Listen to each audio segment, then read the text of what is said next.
ಆತ್ಮೀಯರೇ, ನಾನಿವತ್ತು ಒಂದು ವಿಷಯದ ಮೇಲೆ ಮಾತಾಡಲಿಕ್ಕೆ ಅಂತ ನಿಮ್ಮ ಮುಂದೆ ಬಂದಿದ್ದೇನೆ. ವಿಷಯ ಏನಪ್ಪ ಅಂತಂದರೆ, ಎಲ್ಲರಿಗೂ ಕಾಡುವ ಒಂದು ಪ್ರಶ್ನೆ ಏನಂತಂದರೆ, ತಿಳಿಯಬೇಕಾದಂಥ ಒಂದು ಪ್ರಶ್ನೆ ಏನಂತಂದರೆ, ಅಧ್ಯಾತ್ಮ ಅಂದರೆ ಏನು ಅಂತ.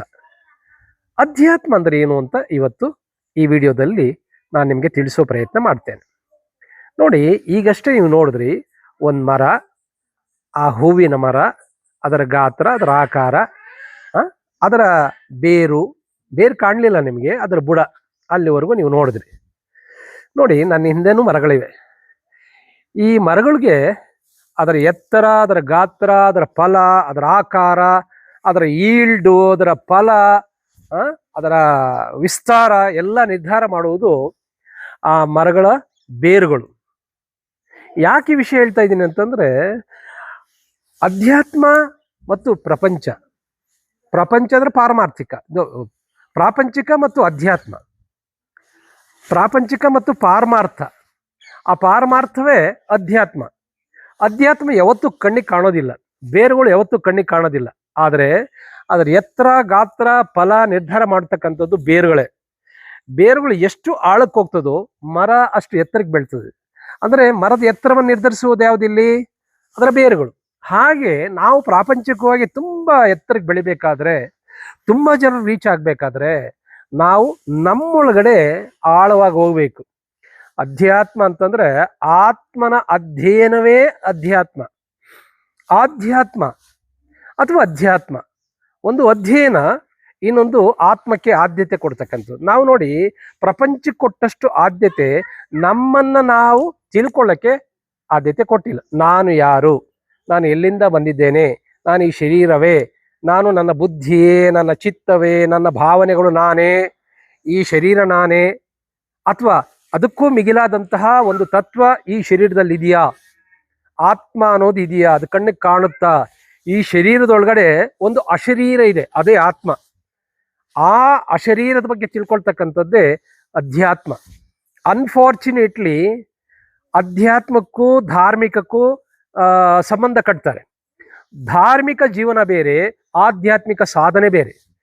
ಧಾರ್ಮಿಕ ಜೀವನದಲ್ಲಿ ನಾವು ಅನೇಕ ಆಚರಣೆಗಳನ್ನು, ಹಬ್ಬ ಹರಿದಿನಗಳು, ದೇವರ ಬಗ್ಗೆ, ಪೂಜೆಯ ಬಗ್ಗೆ ಮತ್ತು ವೈದಿಕ ವಿಧಿವಿಧಾನಗಳ ಬಗ್ಗೆ ನಾವು ತಿಳ್ಕೊಳ್ತೇವೆ. ಅದು ಯಾವುದು ಕೂಡ ಅಧ್ಯಾತ್ಮ ಅಲ್ವೇ ಅಲ್ಲ. ಅದು ಖಚಿತವಾಗಿ ಹೇಳ್ತೀನಿ, ಅದಕ್ಕೂ ಅಧ್ಯಾತ್ಮಕ್ಕೂ ಸಂಬಂಧ ಇಲ್ಲ.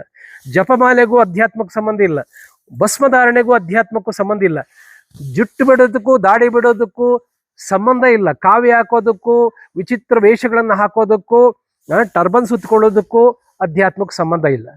ಅಧ್ಯಾತ್ಮ ಅಂತಂದ್ರೆ ನೋಡಿ, ಸ್ವಾಮಿ ವಿವೇಕಾನಂದರು ಕಣ್ಣು ಮುಚ್ಕೊಂಡು ಸಾಧನೆ ಮಾಡಿದ್ರು. ಅಂದರೆ ತಮ್ಮ ಒಳಗಡೆ ತಾವು ಆಳವಾಗಿ ಪಯಣಿಸಿದ್ರು, ಅಧ್ಯಯನ ಮಾಡಿದ್ರು, ಲೋಕಖ್ಯಾತಿಯನ್ನು ಹೊಂದಿದ್ರು. ಅದೇ ರಮಣರು, ಅದೇ ರಾಮಕೃಷ್ಣ ಪರಮಹಂಸರು ಎಲ್ಲರೂ ಹೋಗಿದ್ದು ಎಲ್ಲಿ ಅಂತಂದ್ರೆ ತಮ್ಮೊಳಗಡೆ ತಾವು ಪ್ರಯಾಣಿಸಿದ್ರು. ಅಂದರೆ ಧ್ಯಾನದ ಮೂಲಕ ಒಳಗಡೆ ಅಂತರಂಗದ ಯಾನವನ್ನು ಮಾಡಿದರು. ಇದು ಅಧ್ಯಾತ್ಮ.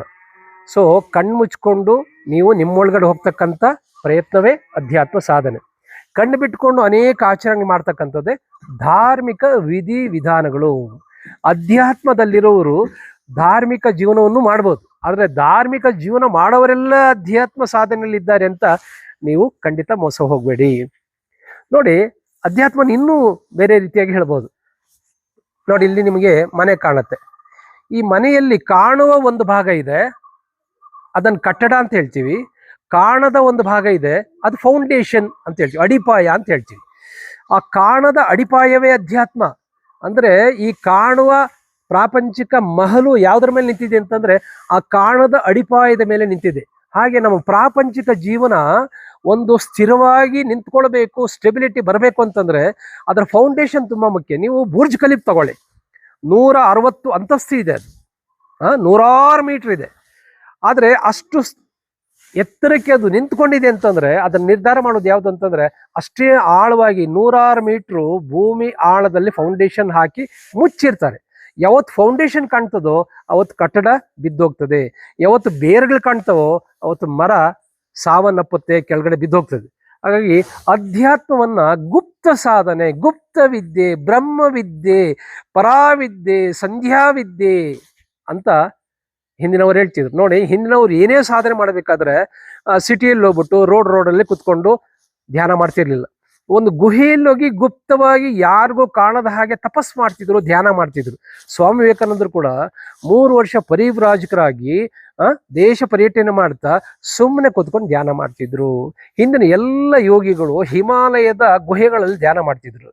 ಅಂದ್ರೆ ಅದು ಧಾರ್ಮಿಕ ಅಲ್ಲ. ಧಾರ್ಮಿಕ ಆಚರಣೆ ಅಂತಂದ್ರೆ ಬೀದಿಗೆ ಬರೋದು, ಮೆರವಣಿಗೆ ಮಾಡೋದು, ತೇರನ್ನು ಎಳೆಯೋದು, ಜಾತ್ರೆ ಮಾಡೋದು, ಏನು ಡಂಗೂರ ಹೊಡೆಯೋದು, ಇದು ಧಾರ್ಮಿಕ ಡಾಂಬಿಕ ಜೀವನ. ಇದು ಅಂದ್ರೆ ಧಾರ್ಮಿಕ ಜೀವನಕ್ಕೂ ಅಧ್ಯಾತ್ಮ ಜೀವನಕ್ಕೂ ಅಜಗಜಾಂತರ ವ್ಯತ್ಯಾಸ ಇದೆ ಸ್ನೇಹಿತರೆ, ಆತ್ಮೀಯರೇ. ಅಂದ್ರೆ ಈ ಶರೀರದೊಳಗಡೆ ಒಂದು ಅಶರೀರ ಇದೆ. ಈಗ ನೀರಿಗೆ 3 ರೂಪ ಇದೆ. ಅದು ಘನ ಮತ್ತು ದ್ರವ ಮತ್ತು ಅನಿಲ, 3 ರೂಪಕ್ಕೂ ಹೋಗುತ್ತೆ ಅದು. ಆ ಅನಿಲ ರೂಪವೇ ನಮ್ಮೊಳಗಡಿತಕ್ಕಂಥ ಆತ್ಮಿಕ ಶರೀರ. ಅಂದ್ರೆ ಈ ಶರೀರದೊಳಗಡೆ ಕಣ್ಣಿಗೆ ಕಾಣದ ಒಂದು ಅಶರೀರ ಇದೆ, ಅದೇ ಆತ್ಮಿಕ ಶರೀರ. ಆ ಆತ್ಮಿಕ ಶರೀರವನ್ನ ಅನುಭವಕ್ಕೆ ತಂದ್ಕೊಳ್ತಕ್ಕಂಥದ್ದು, ಒಳಗಡೆ ನಡ್ತಕ್ಕಂಥ ಆ ಸ್ಪಂದನೆಗಳನ್ನ ಅರಿಯುವ ಪ್ರಯತ್ನವೇ ಅಧ್ಯಾತ್ಮ ಸಾಧನೆ. ಯಾರು ಅಂತರಂಗದಲ್ಲಿ ಹೋಗಿ ಅದನ್ನು ಮುಟ್ಟಿ ಅದರ ಅನುಭವ ಮಾಡಿಕೊಂಡು ಈಚೆ ಬರ್ತಾರೋ ಅವರು ಬಸವಣ್ಣ ಆಗ್ಬೋದು, ಬುದ್ಧ ಆಗ್ಬೋದು, ವಿವೇಕಾನಂದರ ಆಗ್ಬೋದು, ಅನೇಕ ಸಾಧಕರು ಏನೇನಿದ್ದಾರೆ ಅವರೆಲ್ಲ ಒಳಗಡೆ ಹೋಗಿ ಆ ಅನುಭೂತಿಯನ್ನು ಮಾಡಿಕೊಂಡು ಬಂದವರೇ ಇವತ್ತು ಲೋಕಖ್ಯಾತರಾಗಿತ್ತು. ಅದೇ ಧಾರ್ಮಿಕ ಜೀವನಕ್ಕೂ ಅಧ್ಯಾತ್ಮ ಸಾಧನೆಗಿರ್ತಕ್ಕಂಥ ವ್ಯತ್ಯಾಸ. ಅಧ್ಯಾತ್ಮ ಅಂತಂದ್ರೆ ಆತ್ಮನ ಅಧ್ಯಯನ. ನಾನು ಯಾರು ಅಂತ ತಿಳ್ಕೊಳ್ಳೋದು, ಪ್ರಪಂಚ ಯಾರು ಅಂತ ತಿಳ್ಕೊಳ್ಳೋದಲ್ಲ, ದೇವರು ಯಾರು ಅಂತ ತಿಳ್ಕೊಳ್ಳೋದಲ್ಲ. ನಾನು ಯಾರು, ನಾನು ಎಲ್ಲಿಂದ ಬಂದೆ, ಎಲ್ಲಿಗೆ ಹೋಗಬೇಕು, ಏನು ಈ ಜೀವನದ ಉದ್ದೇಶ, ಯಾಕೆ ನನಗೆ ಕಷ್ಟ ಬರ್ತದೆ, ಈ ಸಂಸಾರದ ಮಾಯೆ ಏನು, ಎಲ್ಲಕ್ಕೂ ಉತ್ತರ ನಮ್ಮೊಳಗಡೆ ಇದೆ, ಅಂತರಂಗದಲ್ಲಿ ಇದೆ. ಆ ಅಂತರಂಗಕ್ಕೆ ಹೋಗ್ತಕ್ಕಂಥ ಪಯಣವೇ ಅಧ್ಯಾತ್ಮ ಸಾಧನೆ. ಇದಾಗಿತ್ತು ಅಧ್ಯಾತ್ಮ ಅಂತಂದ್ರೆ ಒಂದು ಸಂಕ್ಷಿಪ್ತವಾಗಿ ನಿಮ್ಗೆ ಅರ್ಥವಾಗುವ ಹಾಗೆ ಒಂದು ಉದಾಹರಣೆ ಸಹಿತ ತಿಳಿಸೋ ಪ್ರಯತ್ನ ಮಾಡಿದ್ದೇನೆ. ಧನ್ಯವಾದ.